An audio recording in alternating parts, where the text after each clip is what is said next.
Selamat pagi Bapak Sugiarto selaku dosen pengampu mata kuliah MPS, dan selamat pagi untuk kawan-kawan sekalian.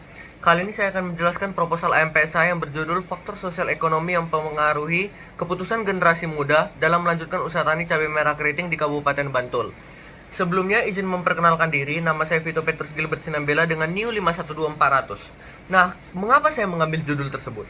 Karena saya melihat petani di Indonesia itu kekurangan generasi mudanya, dan saya melihat ini dikarenakan karena keputusan dari generasi muda tersebut. Jadi saya ingin melihat atau ingin mendalami faktor-faktor yang mempengaruhinya. Yang kedua adalah mengapa saya mengambil cabai merah keriting komoditasnya? Karena saya melihat fluktuatif harganya di Bantul ini sendiri ini cukup fluktuatif ya, cukup tinggi ya fluktuasinya. Yang ketiga itulah kenapa saya mengambil di Bantul itu, karena di Bantul ini merupakan tempat paling banyak komoditas cabai merah keritingnya. Nah, tujuan penelitian ini adalah untuk menganalisis faktor-faktor sosial secara parsial. Nah, faktor-faktor sosialnya itu apa aja? Itu adalah berupa dukungan keluarga, lingkungan sosial, dan pendidikannya. Yang kedua itu adalah menganalisis faktor-faktor ekonomi, pengaruh faktor-faktor ekonomi secara parsial juga, dari mulai akses modal, luas lahan, persepsi pendapatan, dan peluang kerja non pertanian. Yang ketiga itulah menganalisis faktor-faktor sosial dan ekonomi secara simultan atau secara bersama-sama untuk melihat keputusan generasi muda dalam melanjutkan usaha tani cabai merah keriting di Kabupaten Bantul. Manfaatnya apa aja? Bagi generasi muda dan petani, hasil penelitian dapat memberikan suatu gambaran mengenai pengambilan keputusan karir di bidang pertanian. Manfaat teoritisnya itu adalah bagi akademis, itu menambah ilmu pengetahuan dalam bidang sosiologi pedesaan dan ekonomi pertanian, khususnya dalam studi agribisnis.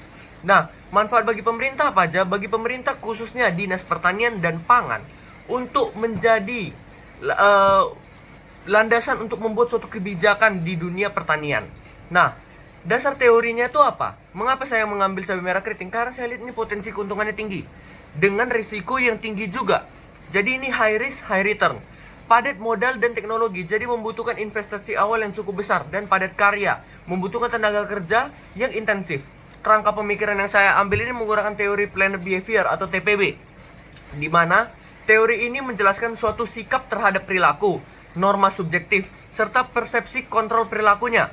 Nah, hipotesis yang saya ambil itu ada 3. Diduga faktor-faktor sosial berpengaruh signifikan terhadap keputusan generasi muda. Diduga faktor-faktor ekonomi H2-nya itu secara parsial berpengaruh signifikan terhadap keputusan generasi muda. Dan diduga faktor-faktor sosial dan ekonomi secara simultan atau secara bersama-sama berpengaruh signifikan terhadap keputusan generasi muda dalam melanjutkan usaha tani cabai merah keriting di Kabupaten Bantul. Nah, metodologi penelitian yang saya ambil, di mana metode yang saya ambil ini menggunakan purposive sampling dan snowball sampling. Mengapa demikian? Karena saya membutuhkan kriteria inklusi yang cukup ketat. Dari mulai generasi muda berumur 18-40 tahun, merupakan anak dari petani aktif cabai merah keriting di Kabupaten Bantul. Dan ketiga itu merupakan secara sadar dalam proses menimbang atau telah membuat keputusan untuk dilakukannya suksesi. Nah, untuk variabel saya memiliki 7 variabel. Yang X1-nya dukungan keluarga, lingkungan sosial, pendidikan untuk X3, X4 itu luas lahan, X5 untuk persepsi pendapatan, X6 untuk akses modal, dan X7 untuk peluang kerja non pertanian, di mana saya membutuhkan 70-105 responden. Artinya satu variabel itu 10-15 responden. Ini menurut jurnal.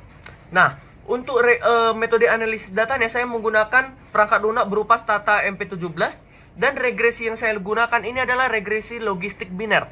Mengapa demikian? Karena variabel dependen Y-nya itu adalah keputusan melanjutkannya bersifat kategorikal dan dikotomis. Yaitu kalau saya pikirkan itu 1 untuk iya melanjutkan usaha tani dan 0 untuk tidak melanjutkan usaha tani. Saya tidak melakukan regresi OLS karena tidak tepat saya lihat, karena akan melanggar asumsi dasar dan dapat menghasilkan nilai probabilitas yang tidak logis. Nah, saya akan menggunakan uji asumsi juga, menggunakan uji asumsi berupa VIF, Variance Inflation Factor, dan uji kelayakan model Goodness of Fit-nya, dan uji hipotesisnya, itu pengujian 1 dan 2 menggunakan uji Wall, karena dia bersifat parsial, dan untuk hipotesis 3, karena dia bersifat simultan, saya menggunakan uji omnibus. Nah, sekian presentasi dari saya, mohon maaf jika ada salah kata, sekian, dan terima kasih, selamat pagi.